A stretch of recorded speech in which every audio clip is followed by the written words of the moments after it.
What's up, everybody? Thanks for tuning in to Thursday's episode of the Plus Money Sports Betting Podcast. My name is Q. You can follow me across those socials at Bets by Q.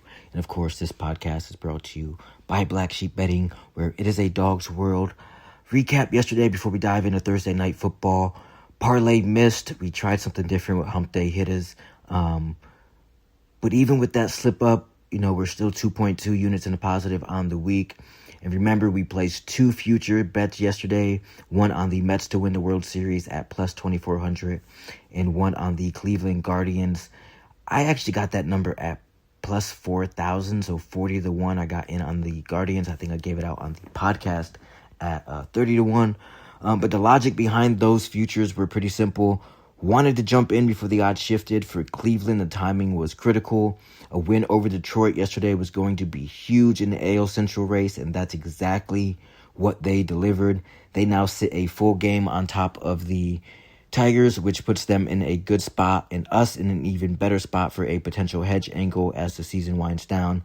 That's the type of futures bet that, the line, when it moves in your favor, you can play both sides later. So the Mets were a completely different story, or maybe the same story. It's got to be absolutely brutal and frustrating to be a Mets fan this year, and really, in years past. But they dropped their game to the Cubs, and it's going to be a grind for them now to get into the postseason. That ticket that we placed on them, a bit more of a sweat, but we knew that going into it. Either way, for me, I'm shelving baseball betting until October. No more plays for me until the postseason. The late season volatility, absolutely brutal, and it's all about the postseason edges as we move into October. So we'll put baseball on the back burner for about a week and a half. But before we get into tonight's NFL card, let me remind you, two links in the description. One for my VIP plays and one for the Discord that I run with my boy Will from the Double Fault Tennis Podcast. Check that out on all streaming platforms. But we really want you in there. It's amazing. Almost 1,000 members in there. All we do is talk sports day in, day out.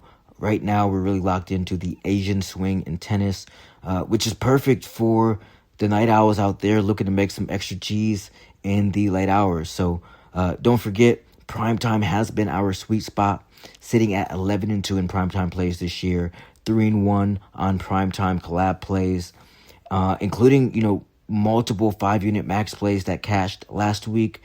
It's the lane that I've been dominating, and tonight's breakdown is where I'm going to try to keep it going. Thursday night football, divisional battle. Seattle Seahawks visit the Arizona Cardinals. Both teams come in at 2-1. The line is tight. Seattle sits around 1.5-point favorites. The total is at the key number of 43, and we're catching the hook, so 43.5. Seattle's been dominant in this matchup historically. They've won 7 straight games against the Cardinals. I don't think it's a fluke. It's a bit of a sustained pattern with them. But here's the catch for tonight. Despite their dominance, the Seahawks have been terrible in this exact primetime spot. They've lost 4 of their last 5 Thursday night football games outright.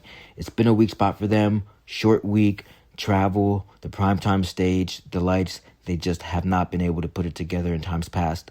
And we've got to layer in the bigger betting trends here. Primetime unders have been the money maker in recent years, cashing at about 60% across Thursday, Sunday, and Monday nights.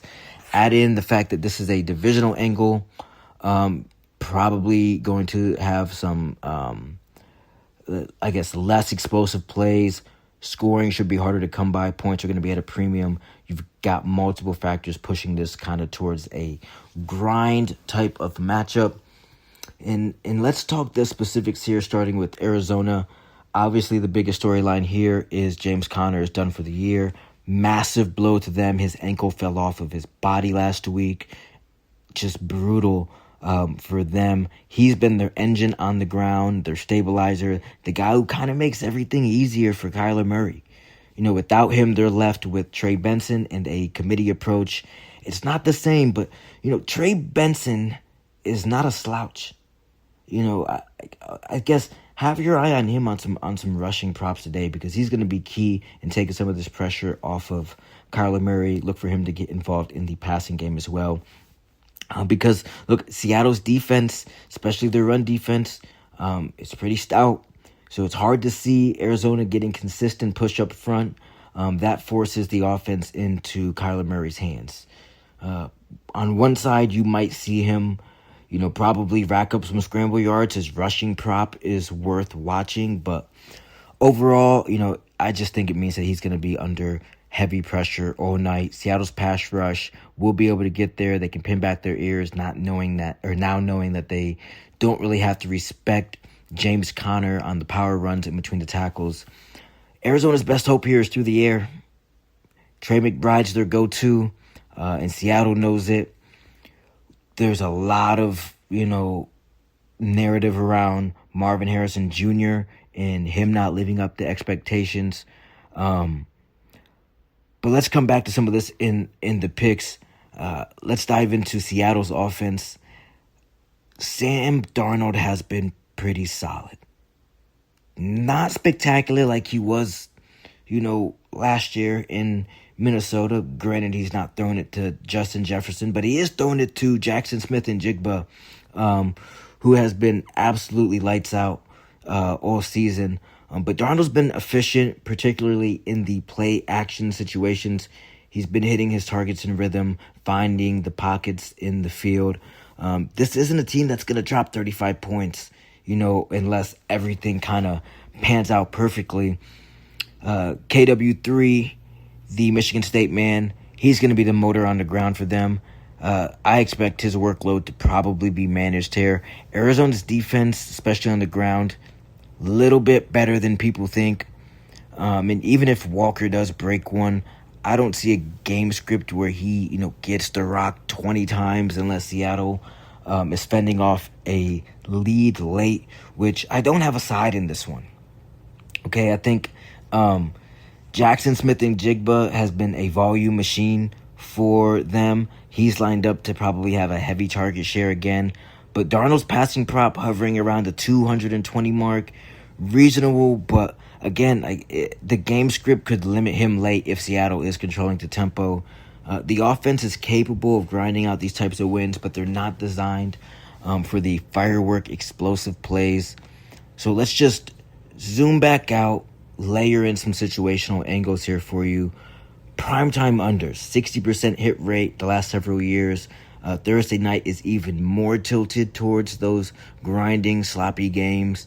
Obviously, this is a divisional matchup, and Seattle's really struggled in primetime spots, especially on Thursday night, losing 4 of their last 5.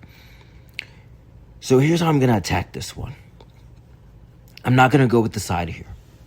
All right? Play number 1, I'm going to be taking the under 43.5, 1 unit. It's my favorite game script play. Everything kind of lines up for this.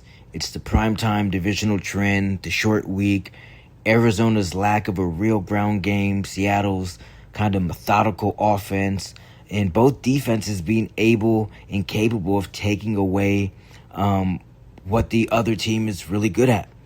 My simulations had the model, or had the projected score here at 21-20.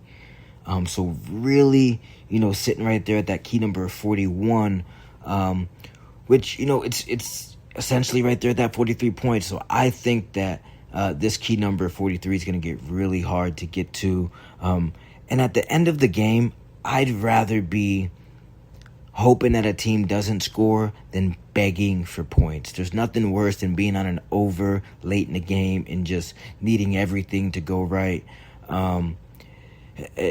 With more outcomes here clustering on the underside, I think it's the play in this game.